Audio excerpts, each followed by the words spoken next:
Hold on, how long were you actually riding in that truck? The guy said different things. I can't exactly remember it clearly myself anymore. I think it was up to 6 hours. So you were just driving in total darkness with absolutely While no we were idea where you moving, were the going? speed was around 60 kilometers per hour. Everything was strictly by the book. We made a few stops along the way. Meaning you were holding on to this hope that you were heading to some military airfield for an exchange, but in reality you ended up... In reality, they brought us to Mordovia, corrective colony number 10 in the village of Udarne, Republic of Mordovia. I actually looked it up on the maps later too. We can even overlay video footage of it in the episode, just so you can grasp what this Mordovia place is and what we walked into. When I finally got back home and went through the mandatory debriefing with the SBU, the officers laid out a staggering statistic. Out there, for every 12 villages, there are 16 prisons. And at first, I literally asked them, "Are you kidding me? How can there be more correctional colonies than actual towns?" And they said, "No, it's a fact. Look at the map." And sure enough, if you open up the satellite images around the village of Udarn, you'll see this lone road cutting straight through endless swamps and dense, suffocating forest. It stretches from one village to the next, and every single one of them has at least one colony, and some have two packed right next to each other. When I counted them all myself, I was in absolute shock. Imagine the kind of desolate, godforsaken wilderness they dragged us into. I mean, who even lives there?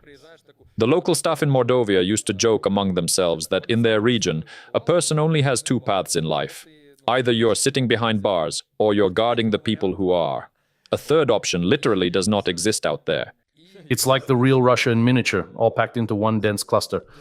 Exactly, and the contrast compared to the previous place was astronomical. That's where we felt a radical shift in the regime. That was the exact moment you realized that back in Rezh, things had actually been relatively bearable? Pretty much, yeah, though the guys all had different experiences. Some told me Taganrog was infinitely more terrifying. Everyone had their own trauma. But in Mordovia, they processed absolutely every single prisoner with extreme calculated cruelty. It was incredibly severe. The daily prison routine itself was subhuman. Walk me through that routine in detail. What did a typical day look like for you? And what kind of cell were you in? They put me in the first barracks, cell number 35. Our day kicked off at 6 in the morning with a mandatory wake-up call. They would immediately blast the Russian national anthem over the speakers, and we were forced to sing it. You had to sing it exactly by their rules. Hand pressed firmly against your heart, eyes locked tightly shut. You had to perform as if you were singing from the depth of your soul, because if a guard looked through the door peephole and it even crossed his mind that you weren't doing it with enough enthusiasm or that you were faking it, you were done. They would drag you out into the corridor and tear you to pieces. After that, from 6 in the morning until 10 at night, you were required to stand on your feet without a single break. The entire day consists of endless roll calls and formations inside the cell. There were 10 of us crammed into that room. Everyone stands perfectly straight, hands locked behind your back, and throughout those 16 hours, absolutely everything is forbidden. You can't pace around the cell, you can't sit on the bunks or stools. Strictly forbidden. You can't speak, whisper, or laugh. You can't use the toilet without an explicit command from the guards. You can't drink water. You aren't even allowed to lean against the frame of the bed or the wall. You literally don't have the right to make a single movement without an order. They wouldn't even let us look out the window. You're standing there, the window is behind your back, and if you just reflexively turn your head to glance out, they catch you instantly, because right above the door, a surveillance camera is running 24/7. In Mordovia, they had this control system fine-tuned to a science. We figured out the mechanics pretty quickly. They have a dedicated room for the duty officer packed with monitors. He sits there watching every single move to see how the prisoners maintain the regime. If he spots someone taking an extra step, breaking the silence, or trying to sit down, he instantly radios the barracks. And on the barracks, they have a rapid response unit of special forces on permanent standby. We call them the Sonderkommando. The second that call comes in, this strike team bursts onto the floor armed with rubber batons, heavy plastic pipes, tasers, and attack dogs. The command barks, "Out of the cell now!" They throw you into the corridor and just start mercilessly beating the life out of you. As a result, we were beaten every single day without fail in the morning and then repeatedly throughout the day whenever the duty officer fabricated a violation. And a reason for a beating could be something as simple as a misplaced glance. Whatever short-circuited in that officer's brain, whatever he hallucinated, that was recorded as a breach of the prison regime. But I have to admit, even a place like Mordovia wasn't the absolute worst circle of hell. The guys who survived the prison in Taganrog told stories that would make your skin crawl. They were routinely battered in the morning, at lunch, in the evening, then several more times throughout the day, and on top of that, the guards could wake them up at 2 in the morning, drag them into the hallway, and orchestrate a savage beating instead of letting them sleep. They were breaking people 4 or 5 times every single day. I honestly don't know how anyone survived that or how their minds didn't completely snap. It compressed your brain so intensely that at some point I just started praying silently on a loop. I did it purely to detach my mind from what was happening right outside the door, just to keep from losing my sanity. And there was another terrifying factor constantly weighing on us. I knew for a fact that the guards frequently showed up carrying these thick industrial plastic pipes. In the beginning, they were using the standard issue PR-74 rubber police batons. They were whipping us with them with such frantic, mindless force that the rubber would literally crack and snap in half across our bodies. But a rubber baton in their system is registered as state-issued inventory property with its own serial number. You know how strict the bureaucracy is with inventory assets in government structures, right? So that's where the catch was. Exactly. So these monsters, how else do you even label them, found a loophole. They would just go to any local hardware or plumbing store and buy ordinary thick plastic water pipes. If a pipe cracked or shattered while they were torturing someone, they would just spend 300 rubles out of their pocket, buy a new one, and boom, no paperwork, no incident reports. They loved their job so fanatically that they couldn't allow a lack of equipment to stop them. I mean, they couldn't exactly tell their superiors, "Oh, I can't beat the prisoners today because I'm worried I'll damage state property." That was unacceptable to them, so plastic plumbing pipes became their perfect solution. They took those pipes and just systematically broke us with them. The thing was, and at the very beginning, they tried beating us with their bare hands and boots, but very quickly their knuckles and joints simply started to ache. Think about it. You have 280 people locked down on a single barracks. If you strike every single person with your fist just 10 times, within 2 hours of that assembly line labor, your hands will just fail you completely. Anyone who's done boxing understands this instantly. So they initially switched to the rubber batons, and when those started breaking against our bones, they faced a dilemma. What do we use now? That's when they mass adopted those thick plastic pipes. That's what they tortured us with. We used to joke bitterly among ourselves in the cell, saying that a man's career should always bring him joy. In their case, tragically, it really did. Honestly, I interview soldiers who survived this all the time, and every single conversation uncovers details so twisted that I genuinely run out of words. You don't even know how to process it or what could possibly shock you anymore. It's impossible to comprehend what exists inside the minds of these creatures. Over all that time, did you ever manage to find even a shred of a logical explanation for why they are like this? What drives them to execute this kind of calculated systemic sadism? Well, first off, we have to look at the macro level. There is a direct, rigid directive flowing straight out of Moscow. I haven't personally seen the paperwork, obviously, but plenty of guys who were held in other camps and colonies overheard the guards talking.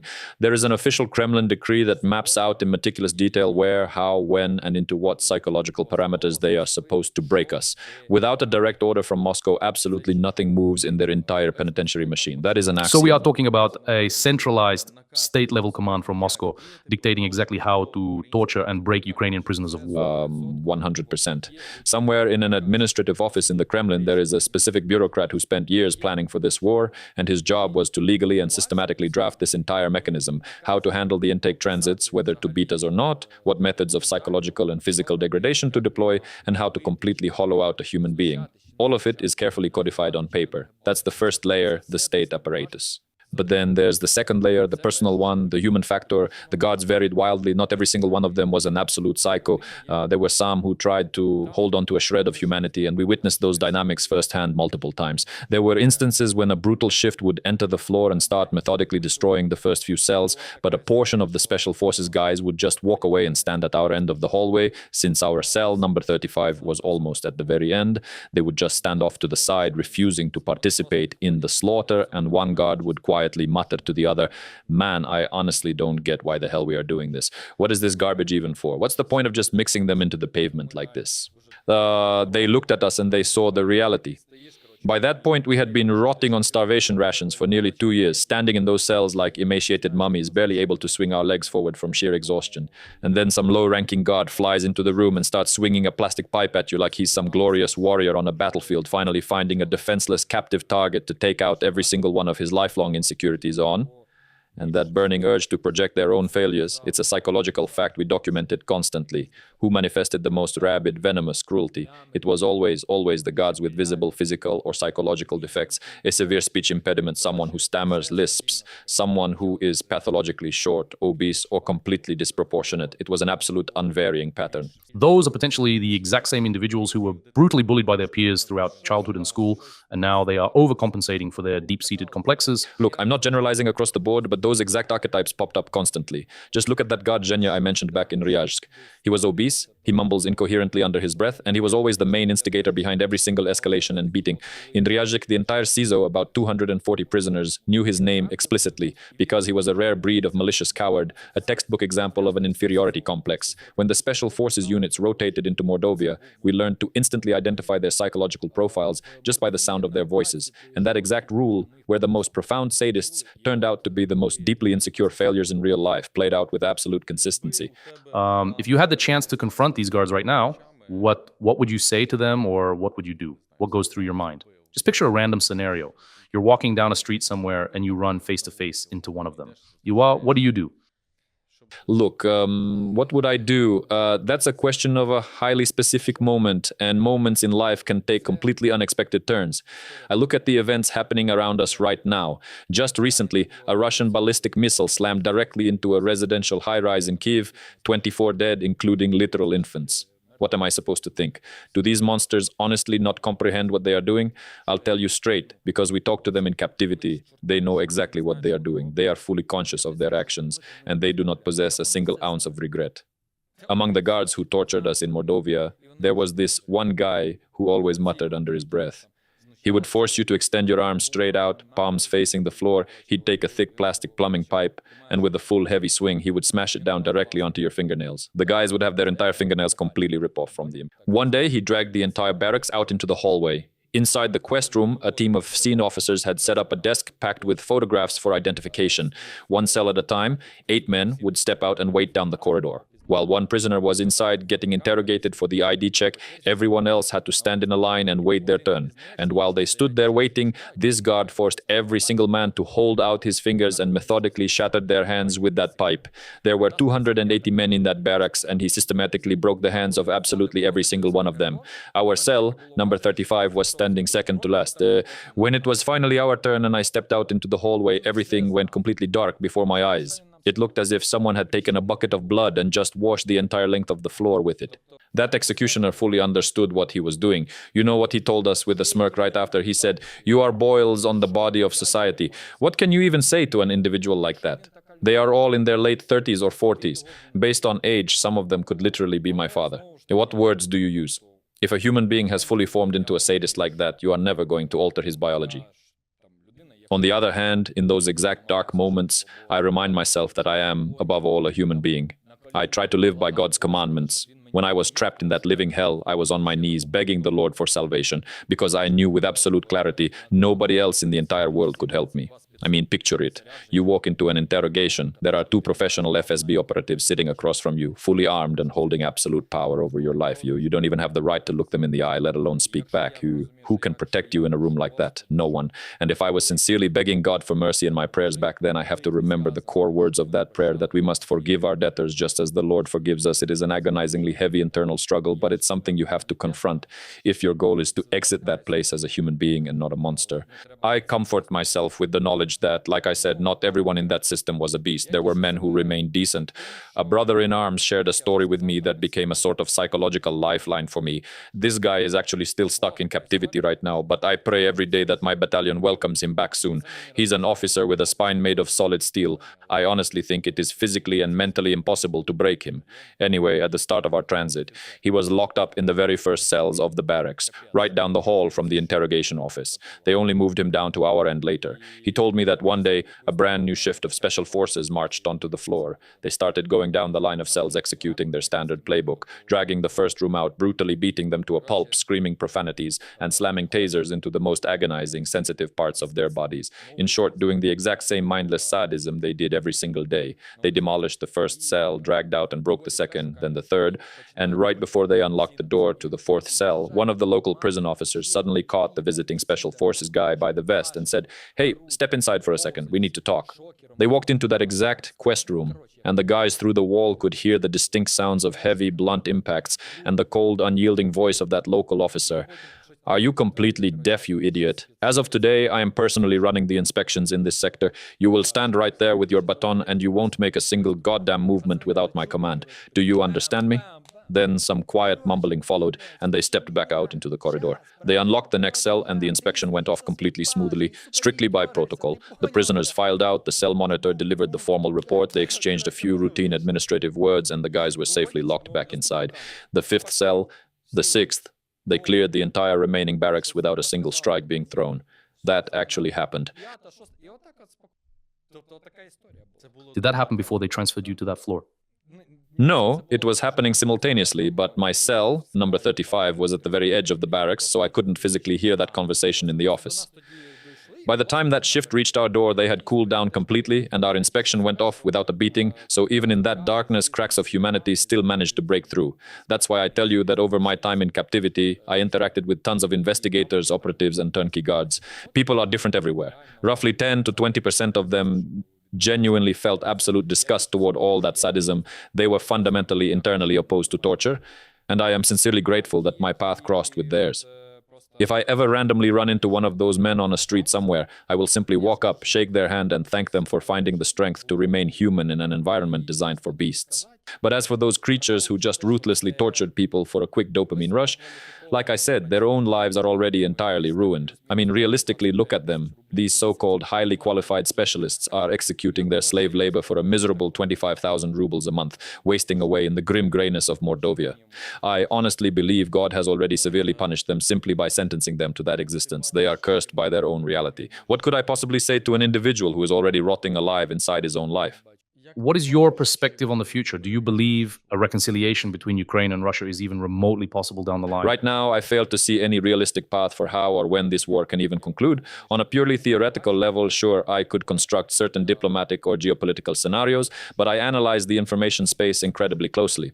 I listen to the official statements coming from Lavrov, Peskov, and Putin, and I realize there is absolutely zero room for compromise in their minds. A lot of people in Ukraine have conditioned themselves to think that there is a distinct line between Putin's regime and the rest of the Russian population, as if they are completely separate entities. But my assessment is infinitely more pessimistic. The reality is far worse.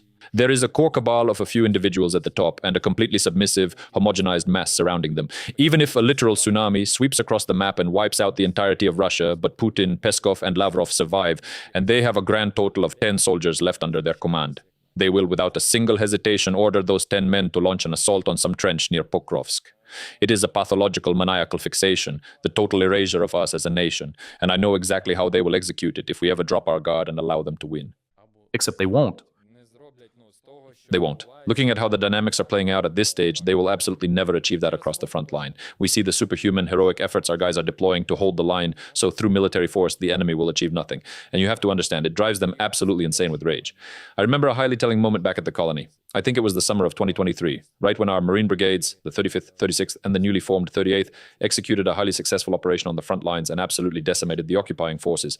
A heavily aggravated, furious shift of guards instantly flew onto our barracks. They lined us up outside the cells, and the commander barked, "Any Marines in here?" Our guys stood perfectly straight and snapped, "Sir, yes, sir." They stood tall, shoulders squared, and in that exact second, an overwhelming realization washed over us. If these guards are foaming at the mouth like this, it means our brothers on the front line just gave their military a colossal devastation. Tell me, in those specific moments, does the realization that our forces are hammering the enemy on the outside bring you psychological relief, even knowing that you are about to take an extra beating because of it? I'll tell you straight, globally, it was a massive, irreplaceable booster for our morale. We talked about it constantly among ourselves. Is it terrifying? Of course it's terrifying, because you know you're about to get brutally battered. The fear comes from looking at a literal feral animal who is swinging a pipe or a baton around like a saber. The guard is completely short-circuiting from pure, unadulterated hatred. He has foam flying from his mouth like a stallion on steroids. And you are standing there completely blind to the outcome. Is he just going to leave you bruised, or is he about to shatter your ribcage? Because let's be real, who is going to provide medical treatment for you inside that prison? No one. We had guys lying on the floor with broken ribs, shattered legs, and hands that had healed completely deformed after torture sessions. A brother from the 501st Battalion returned home in the same exchange window as me. His kneecap had been completely obliterated into fragments. He spent an entire year dragging that shattered leg around the colony, enduring that agonizing pain day in and day out until he finally received surgery back in Ukraine. He returned home entirely crippled. So when you stepped out into that corridor, heavily oppressive thoughts would flood your brain. If they just rough you up, fine, that's one thing, bruises heal. But if they cripple you right now and your exchange isn't for another year, God willing, or you don't even know if you'll survive long enough to see it, it inflicts a massive psychological strike on your mental state. The last thing you want is to survive the absolute meat grinder of the siege of Mariupol, only to exit captivity as a permanently disabled invalid. It is psychologically agonizing.